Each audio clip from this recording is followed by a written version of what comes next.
जय माता दी दोस्तों। ओम नमः शिवाय। भक्तों, स्वागत है आपका गंगा व्रत कथा में। आज हम आप सभी को रमा एकादशी की व्रत कथा सुनाएंगे। कार्तिक मास की कृष्ण पक्ष की एकादशी को रमा एकादशी कहा जाता है। बोलिए भगवान विष्णु की जय। द्वापर युग में एक समय अर्जुन ने भगवान श्री कृष्ण से कहा, हे माधव, अब आप मुझे कार्तिक माह के कृष्ण पक्ष की एकादशी की कथा सुनाइए। इस एकादशी का क्या नाम है तथा इसमें किस देवता का पूजन किया जाता है? इस एकादशी का व्रत करने से किस फल की प्राप्ति होती है? कृपया करके यह सब हमें विधान पूर्वक कहिए। भगवान श्री कृष्ण ने उत्तर देते हुए कहा, हे अर्जुन, कार्तिक माह के कृष्ण पक्ष की एकादशी का नाम रमा एकादशी है। इसका व्रत करने से सभी पापों का शमन हो जाता है। इसकी कथा इस प्रकार है, तुम ध्यान पूर्वक इसका श्रवण करो। पौराणिक काल में मुचुकुंद नाम का एक राजा राज्य करता था। इंद्र, वरुण, कुबेर, विभीषण आदि उसके मित्र थे। वह बड़ा सत्यवादी तथा विष्णु भक्त था। उसकी चंद्रभागा नाम की एक कन्या थी, जिसका विवाह उसने राजा चंद्रसेन के पुत्र सौभन से कर दिया था। वह राजा एकादशी का व्रत बड़े ही नियम से करता था और उसके राज्य में सभी कठोरता से इस नियम का पालन करते थे। एक बार की बात है कि शोभन अपनी ससुराल आया हुआ था। वह कार्तिक का महीना था। उसी मास में महापुण्यदायिनी रमा एकादशी आ गई। इस दिन सभी लोग व्रत रखते थे। चंद्रभागा ने सोचा कि मेरे पति तो बड़े ही कमजोर हृदय के हैं, वे एकादशी का व्रत कैसे करेंगे, जबकि पिता के यहाँ तो सभी को व्रत करने की आज्ञा है। मेरा पति राज आज्ञा मानेगा तो बहुत कष्ट पाएगा। चंद्रभागा को जिस बात का डर था वही हुआ। राजा ने आदेश जारी किया कि इस समय उनका दामाद राज्य में पधारा हुआ है।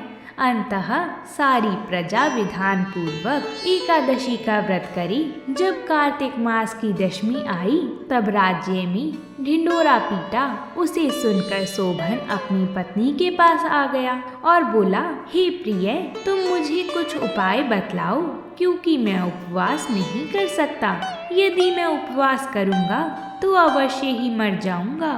पति की बात सुनकर चंद्रभागा ने कहा, हे स्वामी, मेरे पिता के राज्य में एकादशी के दिन कोई भी भोजन नहीं कर सकता। यहाँ तक कि हाथी, घोड़ा, ऊंट, पशु आदि भी तृण, अन्न, जल आदि ग्रहण नहीं करते। फिर भला मनुष्य कैसे भोजन कर सकते हैं? यदि आप उपवास नहीं कर सकते तो किसी दूसरे स्थान पर चले जाइए, क्योंकि यदि आप यहाँ रहेंगे तो आपको व्रत तो अवश्य ही करना पड़ेगा। पत्नी की बात सुनकर शोभन ने कहा, हे प्रिय, तुम्हारी राय उचित है, परंतु मैं व्रत करने के डर से किसी दूसरे स्थान पर नहीं जाऊंगा। अब मैं व्रत अवश्य ही करूंगा, परिणाम चाहे कुछ भी क्यों ना हो। भाग्य में लिखे को भला कौन टाल सकता है। सभी के साथ शोभन ने भी एकादशी का व्रत किया और भूख और प्यास से अत्यंत व्याकुल होने लगा। सूर्य नारायण भी अस्त हो गए और जागरण के लिए रात्रि भी आ गई। वह रात शोभन को असहनीय दुख देने वाली थी। दूसरे दिन सूर्योदय होने से पूर्व ही भूख प्यास के कारण शोभन के प्राण पखेरु उड़ गए। राजा ने शोभन के मृत शरीर को जल प्रवाह कर दिया और अपनी पुत्री को आज्ञा दी कि वह सती न हो और भगवान विष्णु की कृपा पर भरोसा रखे। चंद्रभागा अपने पिता की आज्ञा अनुसार सती नहीं हुई। वह अपने पिता के घर रहकर एकादशी के व्रत करने लगी। उधर रमा एकादशी के प्रभाव से शोभन को जल से निकाल लिया गया और भगवान विष्णु की कृपा से उसे मंदराचल पर्वत पर धन धान्य से परिपूर्ण तथा शत्रु रहित देवपुर नाम का एक उत्तम नगर प्राप्त हुआ। उसे वहां का राजा बना दिया गया। उसके महल में रत्न तथा स्वर्ण के खंभे लगे हुए थे। राजा शोभन स्वर्ण तथा मणियों के सिंहासन पर सुंदर वस्त्र तथा आभूषण धारण किए हुए बैठे थे। गंधर्व तथा अप्सराएं नृत्य करके उसकी स्तुति कर रहे थे। उस समय राजा शोभन मानो दूसरा इंद्र प्रतीत हो रहा था। उन्हीं दिनों मुचकुंद नगर में रहने वाला सोम शर्मा नाम का एक ब्राह्मण तीर्थ यात्रा के लिए निकला हुआ था। घूमते घूमते वह शोभन के राज्य में जा पहुंचा। वह ब्राह्मण उसको राजा का जमाई जानकर उसके निकट गया और राजा शोभन ब्राह्मण को देख आसन से उठ खड़ा हुआ और अपनी ससुर तथा स्त्री चंद्रभागा की कुशल पूछने लगा। शोभन की बात सुनकर सोम शर्मा ने कहा, हे राजन, हमारे राजा कुशल से हैं तथा आपकी पत्नी चंद्रभागा भी कुशल हैं। अब आप अपना वृतांत बतलाइए। आपने तो रमा एकादशी के दिन अन्न जल ग्रहण न करने के कारण प्राण त्याग दिए थे। मुझे बड़ा विस्मय हो रहा है कि ऐसा विचित्र और सुंदर नगर, जिसको ना तो मैंने कभी सुना और ना कभी देखा है, आपको किस प्रकार प्राप्त हुआ। इस पर शोभन ने कहा, हे देव, यह सब कार्तिक माह के कृष्ण पक्ष की रमा एकादशी के व्रत का फल है। इसी से मुझे यह अनुपम नगर प्राप्त हुआ है, किंतु यह अस्थिर है। शोभन की बात सुनकर ब्राह्मण बोला, हे राजन, यह अस्थिर क्यों है और स्थिर किस प्रकार हो सकता है, सो आप मुझे समझाइए। यदि इसे स्थिर करने के लिए मैं कुछ कर सका तो वह उपाय मैं अवश्य ही करूँगा। राजा शोभन ने कहा, हे ब्राह्मण देव, मैंने वह व्रत विवश होकर तथा श्रद्धा रहित किया था। उसके प्रभाव से मुझे यह अस्थिर नगर प्राप्त हुआ है। परंतु यदि तुम इस वृत्तांत को राजा मुचकुंद की पुत्री चंद्रभागा से कहोगे तो वह इसको स्थिर बना सकती हैं। राजा शोभन की बात सुनकर ब्राह्मण अपनी नगर को लौट आया और उसने चंद्रभागा से सारा वृत्तांत कह सुनाया। इस पर राज्य कन्या चंद्रभागा बोली, हे ब्राह्मण देव, आप क्या वह दृश्य प्रत्यक्ष देखकर आए हैं या अपना स्वप्न कह रही हैं? चंद्रभागा की बात सुनकर ब्राह्मण बोला, हे राजकन्या, मैंने तेरे पति शोभन तथा उसके नगर को प्रत्यक्ष ही देखा है, किंतु वह नगर अस्थिर है। तुम कोई ऐसा उपाय करो जिससे वह स्थिर हो जाए। ब्राह्मण की बात सुनकर चंद्रभागा बोली, हे ब्राह्मण देव, आप मुझे उस नगर में ले चलिए। मैं अपने पति को देखना चाहती हूँ। मैं अपने व्रत के प्रभाव से उस नगर को स्थिर कर दूंगी। चंद्रभागा के वचनों को सुनकर वह ब्राह्मण उसे मंद्राचल पर्वत के पास वामदेव के आश्रम में ले गया। वामदेव ने उसकी कथा को सुनकर चंद्रभागा का मंत्रों से अभिषेक किया।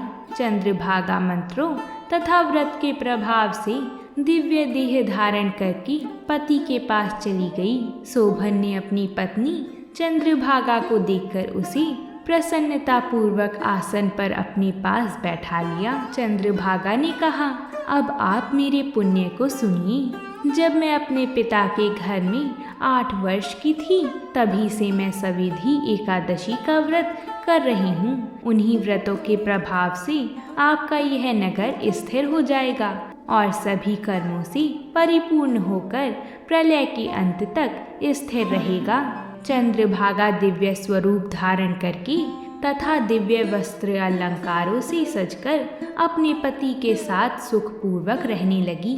हे राजन, यह मैंने रमा एकादशी का महत्व कहा है। जो मनुष्य रमा एकादशी के व्रत को करते हैं, जो मनुष्य रमा एकादशी का महत्व सुनते हैं, वह अंत समय में विष्णु लोक को जाते हैं। भगवान श्री हरि बड़े ही दयालु और क्षमावान हैं। श्रद्धा पूर्वक या विवश होकर भी यदि कोई उनका पूजन या एकादशी का व्रत करता है तो वह उसे भी उत्तम फल प्रदान करती हैं। परंतु मनुष्य को चाहिए कि वह भगवान का पूजन पूरी श्रद्धा से करे। शोभन अपनी पत्नी द्वारा श्रद्धा पूर्वक किए गए एकादशी व्रत के कारण अपने राज्य को स्थिर कर सका। ऐसी सुकर्म पत्नी भगवान श्री हरि की कृपा से ही प्राप्त हो सकती है। हे राजन, यह मैंने रमा एकादशी का महात्म्य कहा है। जो मनुष्य रमा एकादशी के व्रत को करते हैं उनके समस्त ब्रह्म हत्या आदि के पाप नष्ट हो जाते हैं। जो मनुष्य रमा एकादशी का महात्म्य सुनते हैं वह अंत समय में विष्णु लोक को जाते हैं। बोली भगवान श्री हरि विष्णु की जय। अब हम एकादशी माता की कथा को प्रारंभ करते हैं। बोलिए एकादशी माता की जय। एक समय की बात है, एक नगर में एक बुढ़िया माई रहती थी। उस बुढ़िया माई ने एक बार निर्जला एकादशी का व्रत रखा। बड़ी ही भाव और भक्ति से पूजा अर्चना की। उन्हें वृद्धावस्था में क्या बाधा थी। वह तो अपने पुत्र और पौत्रों की सुख सुविधा के लिए व्रत रखने लगी थी। वह दिन भर तो जरा कठोर मन करके अपनी प्यास को रोके रही। दिन में पूजा पाठ किया, कथा सुनी और पंडित जी को मिट्टी के पात्र में भरकर पानी और ऋतुफल दान में दिए। दोना भर भर कर पूरा वितरण किया। उन्हें गर्मी के कारण बहुत ही बेचैनी हो रही थी।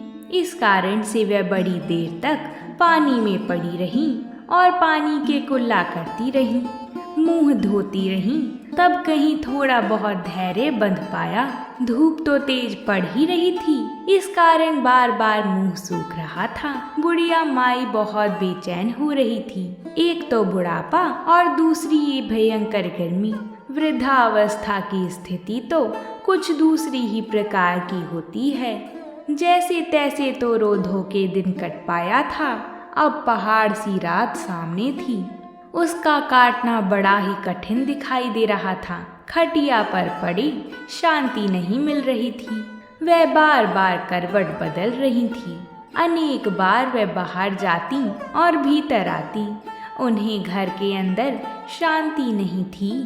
वह पड़ी पड़ी एकादशी माता का स्मरण करती रही। वह कहती रही कि हे माता जी, आप मेरी लाज रखिएगा। आप ही मुझे शक्ति दे दीजिएगा जिससे मैं भली भांति आपका व्रत कर सकूं और ये पहाड़ सी रात शांति पूर्वक व्यतीत कर सकूं। प्यास के कारण बुढ़िया माई की बेचैनी तो बढ़ रही थी। उन्होंने धैर्य रखने का बहुत प्रयास किया, किंतु सहनशीलता की सीमा टूट गई और वह घबराकर एकदम चिल्ला पड़ी। बोली कि बचाओ बचाओ बचाओ। अम्मा का चिल्लाना सुनकर परिवार भर के नर नारी, बच्चे और पड़ोसी एकत्रित हो गए और बुढ़िया माई की खटिया के समीप पहुंच गए। सब ने पूछा कि अम्मा जी, आपको क्या हो गया है? आप क्यों चिल्ला पड़ी? आप इस वृद्धावस्था में ये कठिन व्रत क्यों कर रही हैं? अम्मा जी ने कहा, शक्ति से ही भक्ति होती है। थोड़ी ही देर में वह फिर बोली कि अरे, हमारे तो प्राण ही निकले जा रहे हैं। मेरी छाती पर ठंडे पानी का घड़ा रख दीजिए। नातियों ने दादी की छाती पर ठंडे पानी का पात्र रख दिया। तब कहीं उन्हें थोड़ा बहुत आराम मिला और थोड़ी देर के लिए उन्होंने अपनी आंखें बंद कर लीं। एकादशी माता ने सोचा कि ये बुढ़िया अम्मा है तो बहुत कठोर, जरा जाकर उसकी परीक्षा लेनी चाहिए। वह आधी रात को मुर्गा बनकर टेर लगाने लगी। मुर्गे की आवाज़ सुनकर दादी जल्दी से उठी और बाहर जाकर आसमान की ओर देखा, किंतु आसमान में कहीं उन्हें प्रातःकालीन तारा दिखाई नहीं दिया। वह सोचने लगी कि ये मुर्गा क्यों और कैसे बोल गया है। उनकी प्यास तो बढ़ ही रही थी। थोड़ा बहुत उनका मन भी विचलित होने लगा था, किंतु अंत में उन्होंने दृढ़ निश्चय किया कि मैं अब व्रत पूर्ण करके ही छोड़ूंगी, चाहे भले ही मेरे प्राण निकल जाएं।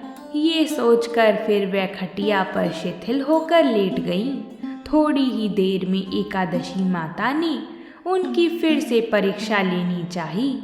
एक छोटी सी बालिका एक गिलास में शरबत लेकर उनके सिरहाने खड़ी हो गई और जोर से बोली कि दादी, सवेरा हो गया है, आप हाथ मुंह धोकर शरबत पी लीजिए। पहले तो शरबत का गिलास देखकर उनका मन ललचाने लगा था, किंतु अचानक व्रत का स्मरण हो आया और उन्होंने सोचा कि मैं किसी भी प्रकार से अभी शरबत नहीं पी सकती हूँ, और वह शांति पूर्वक अपनी खटिया पर लेट गईं। फिर थोड़ी ही देर में उन्हें ऐसा लगा कि जैसे किसी ने उन्हें पानी के कुएं में पटक दिया हो। वह बड़ी ही देर तक उस कुएं में हाथ पांव चलाती रही, किंतु उन्होंने अपने मुंह में पानी की एक बूंद भी नहीं जाने दी और वह दृढ़ता पूर्वक अपना व्रत करती रही। थोड़ी ही देर में ना जानी कहाँ से सामने आग जलने लगी, जिससे भारी गर्मी बढ़ने लगी। प्यास के कारण प्राण निकलने लगी, किंतु बुढ़िया माई का कुछ भी नहीं बिगड़ पाया। वह जहाँ की तहाँ मुस्कुराती हुई सी बैठी रही। थोड़ी ही देर में बाहर प्रकाश दिखाई देने लगा। ऐसा लगा कि जैसे सवेरा हो गया हो। बुढ़िया अम्मा ने जब बाहर निकलकर देखा तो समझ गई कि अभी सवेरा होने में 3-4 घंटे की देरी है। यह जानकर वह शांति पूर्वक इधर उधर घूमने फिरने लगी। एकादशी माता को ये बात अच्छी तरह से समझ आ गई थी कि ये बुढ़िया माई किसी भी प्रकार से अपने व्रत से नहीं टल सकती है। वह उनके सत्य व्रत को अच्छी तरह से समझ गई। सवेरा होते ही बुढ़िया माई ने स्नान किया, भगवान का पूजन पाठ किया, एकादशी माता की कथा सुनी, ब्राह्मणों को दक्षिणा देकर भोजन कराया। तब कहीं उन्होंने जल ग्रहण किया। कन्याओं को भोजन कराने के बाद अम्मा ने भोजन किया। उस श्रेष्ठ व्रत के प्रताप से बुढ़िया माई की आयु में वृद्धि हो गई। उनका घर परिवार हरा भरा हो गया। घर में अब उनकी कोई अभाव नहीं रहा। वह हर तरह के सुख साधनों से संपन्न हो गई। नाती नातिनों से उनका घर भर गया और वह उसी दिन से 12 महीने की एकादशी का व्रत करने लगी। एकादशी माता के व्रत के प्रताप से इस संसार में हर प्रकार के सुख भोग कर अंत में वैकुंठ धाम को चली गई। माता एकादशी का व्रत हर मनोकामना पूर्ण करने वाला है। बोलिए एकादशी माता की जय। आइए अब हम सुनते हैं माता तुलसी की एक बेहद ही रोचक कथा, जिसे कार्तिक मास में सुनना बहुत ही शुभ होता है। एक समय की बात है, कार्तिक महीने में सब औरतें तुलसी माता को सींचने जाया करती थीं। सब तो सींच कर आती, परंतु एक बुढ़िया आती और कहती कि हे तुलसी माता, सबकी दाता, मैं तेरा बिड़ला सींचती हूँ। मुझे बहू दे, पीले रंग की धोती दे, मीठा मीठा घास दे, वैकुंठ में वास दे, चटक की चाल दे, पटक की मौत दे, चंदन का काट दे, रानी सा राज दे, दाल भात का भोजन दे, 11 की मौत दे और कृष्णा का कंधा दे। तब तुलसी माता यह सुनकर सूखने लगी। तो भगवान ने पूछा कि हे तुलसी, तुम क्यों सूख रही हो? तुलसी माता ने कहा, मेरे मन की मत पूछो। तो भगवान ने कहा कि अगर मैं ये बात नहीं पूछूंगा तो कौन पूछेगा? तो तुलसी माता ने कहा कि एक बुढ़िया रोज आती है और कहती है, पीताम्बर की धोती दे, मीठा मीठा घास दे, वैकुंठ में वास दे, चटक की चाल दे, पटक की मौत दे, रानी सा राज दे, दाल भात का भोजन दे, 11 की मौत दे और कृष्ण जी का कंधा दे। परंतु हे भगवान, मैं सब बात तो पूरी कर दूंगी, लेकिन कृष्णा का कंधा कहाँ से दूंगी? तो भगवान कृष्ण बोले कि जब यह मरेगी तो मैं इसे अपने आप ही कंधा देने आऊंगा। तुम बुढ़िया माई से कह दो। कुछ समय बाद जब बुढ़िया माई का देहांत हो गया तो सारे गांव वाले इकट्ठा हो गए और बुढ़िया माई को ले जाने लगे। तो वह इतनी भारी हो गई कि किसी से भी नहीं उठी। तब सबने कहा, यह तो इतनी पूजा पाठ करती थी, पाप नष्ट होने की माला फेरती थी, फिर भी भारी हो गईं। बूढ़े ब्राह्मण के भेष में भगवान आए और सबसे पूछा कि यह कैसी भीड़ है। तब आदमी बोले कि यह बुढ़िया मर गई है, पापिणी थी, इसलिए किसी से भी नहीं उठती है। तो भगवान ने बुढ़िया माई के कान के पास जाकर कहा कि बुढ़िया माई, मन की निकाल ले, पीताम्बर की धोती ले, मीठा मीठा गास ले, वैकुंठ का वास ले, चटक की चाल ले, चंदन का काट ले, झालर की झनकार ले, दाल भात को जीम ले और कृष्णा का कंधा ले। फिर यह बात सुनकर बुढ़िया माई हल्की हो गई। भगवान श्री कृष्ण उन्हें अपने कंधे पर ले गए और उसे मुक्ति मिल गई। हे तुलसी माता, जैसे आपने उसकी मुक्ति कराई वैसी ही हमारी भी कराना, और जैसे भगवान ने कंधा उसको दिया वैसा हमें भी देना। बोलिए तुलसी माता की जय, बोलिए भगवान श्री हरि विष्णु की जय। अब हम धन की लक्ष्मी माता लक्ष्मी की कथा को सुनकर इन कथाओं को पूर्ण करते हैं। ऐसा कहा जाता है कि जब जब भगवान विष्णु की कथा को सुना जाता है तब तब माता लक्ष्मी की कथा को भी सुनना चाहिए। तो बोलिए माता लक्ष्मी की जय। एक गांव में एक साहूकार रहता था। साहूकार के एक बेटी थी। वह प्रतिदिन पीपल सींचने जाती थी। पीपल के वृक्ष में लक्ष्मी जी निवास करती थी। पीपल में से लक्ष्मी जी प्रकट होती थी और चली जाती थी। एक दिन लक्ष्मी जी ने साहूकार की बेटी से कहा, तू मेरी सहेली बन जा।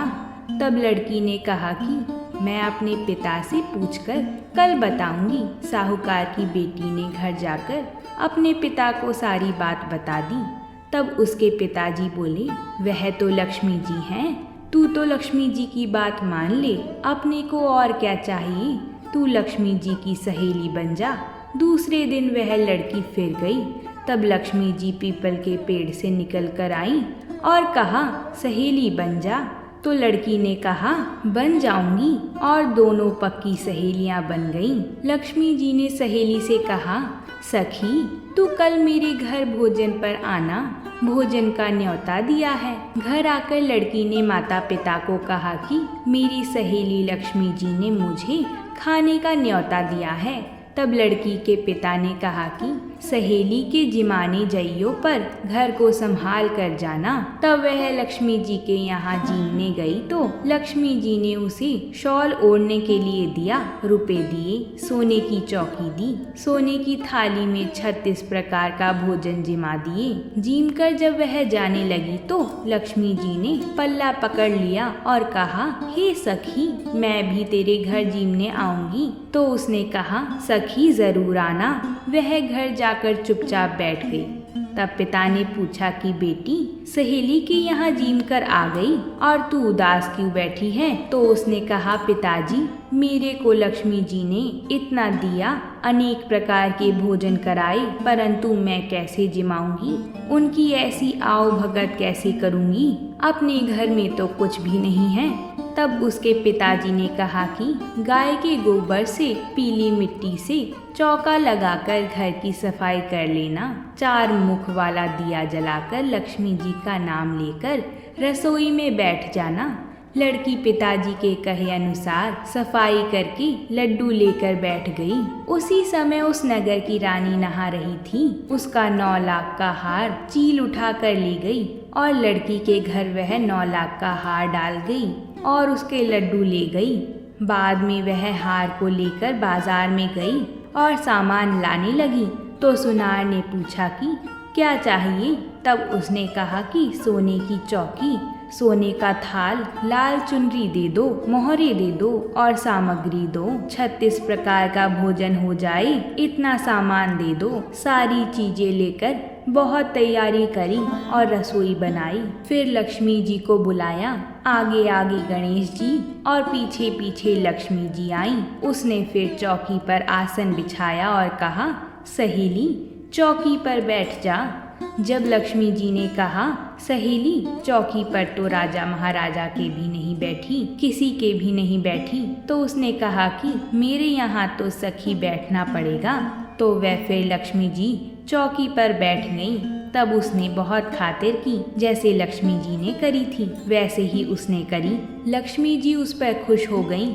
घर में खूब अन्न धन के भंडार भर गए और लक्ष्मी जी ने आशीर्वाद दिया कि जो कोई भी लक्ष्मी जी की बैठी हुई तस्वीर की पूजा करेगा उसके घर में माँ लक्ष्मी सदैव निवास करेंगी। हे माता लक्ष्मी, जैसे तुमने साहूकार की बेटी को दिया वैसे सबको देना। कहते सुनते हुंकार भरते अपने सारे परिवार को दिया। पीहर में देना, ससुराल में देना, बेटे पोते को देना। हे लक्ष्मी माता, सबका कष्ट दूर करना, दरिद्रता दूर करना, सबकी मनोकामना पूर्ण करना। सभी जयकारा लगाते हुए बोलेंगे माता लक्ष्मी की जय। अगर आप सभी ने इस कथा को पूरा सुना है तो कमेंट में जय श्री हरि विष्णु जरूर लिखिएगा। साथ ही वीडियो को लाइक और चैनल को सब्सक्राइब जरूर करिएगा। हम आप सभी के लिए व्रतों से जुड़ी कथाएं लाते रहेंगे। भगवान श्री हरि विष्णु और माता लक्ष्मी की कृपा से सभी का घर धन धान्य से भरा रहे। प्रेम से बोलिए जय माता दी।